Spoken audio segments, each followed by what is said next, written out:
Gəlin bir xristiyanın həyatı adlı xütbə ilə birlikdə müqəddəs kitabı öyrənməyə vaxt ayıraq. Ümid edirəm ki, siz və mən elə yaşaya bilərik ki, ətrafımızdakı hər kəs həyatımızı gördükdə, bir insanın Allaha inanmaqla nə qədər yaxşıya doğru dəyişə biləcəyini görüb, mən də Allaha inanmaq istəyirəm deyə düşünsün. Beləliklə, biz hər sahədə həyatımızla nümunə olmalıyıq. Yəhya 13-cü fəsil, 15 ayə. Çünki sizə nümunə göstərdim. Niyə o nümunə göstərdi? Ki, mənim sizə etdiyimi siz də bir-birinizə edəsiniz. Kimdən nümunə götürməyi seçmək çox vacibdir. Bizə Məsihi nümunə götürmək əmr edildiyi üçün, Məsihi imanımızın və həyatımızın nümunəsi etmək vacibdir. Axı mən insanam kimi bəhanələr axtarmaq əvəzinə.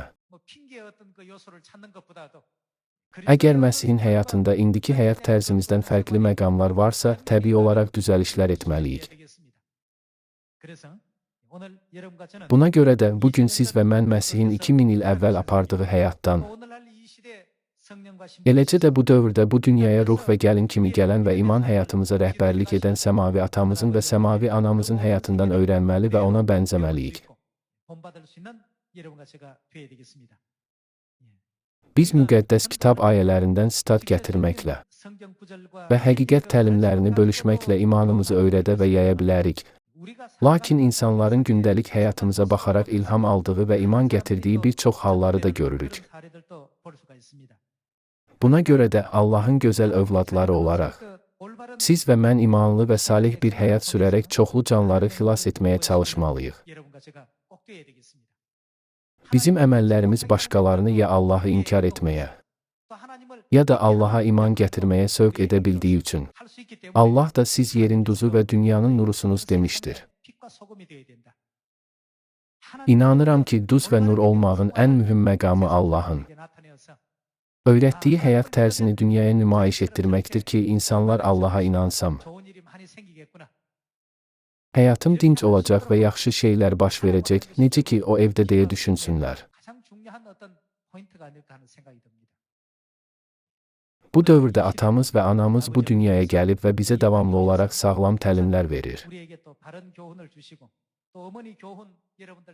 Hamınızda ananın təlimləri var, düzdür.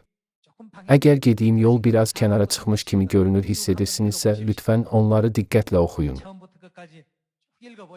Onları əvvəldən axıra qədər diqqətlə oxusanız, getməli olduğunuz yola aydınlıq gətirərsiniz. Ana bu dövrdə gəldi və övladlarının salih həyat sürməsini arzulayaraq bizə bu təlimləri verdi. Hətta bu təlimlərdən birini sədaqətlə yerinə yetirməklə biz şübhəsiz dəyişmiş bir görünüş göstərə bilərik. İnanıram ki, müqəddəs kitabın təlimlərinə uyğun olaraq hər bir hərəkətimiz, sözümüz və etdiyimiz işlərin iman yolu ilə uyğunlaşması Allahın iradəsidir. Buna görə də müqəddəs kitab deyir, yaxşı işlər görərək hər şeydə özünü nümunə göstər. Təlimdə dürüst və ləyaqətli olaraq, tənqid olunmaz sağlam sözlər danış ki, sənə qarşı çıxanlar bizim haqqımızda pis bir söz deyə bilməyib utansın.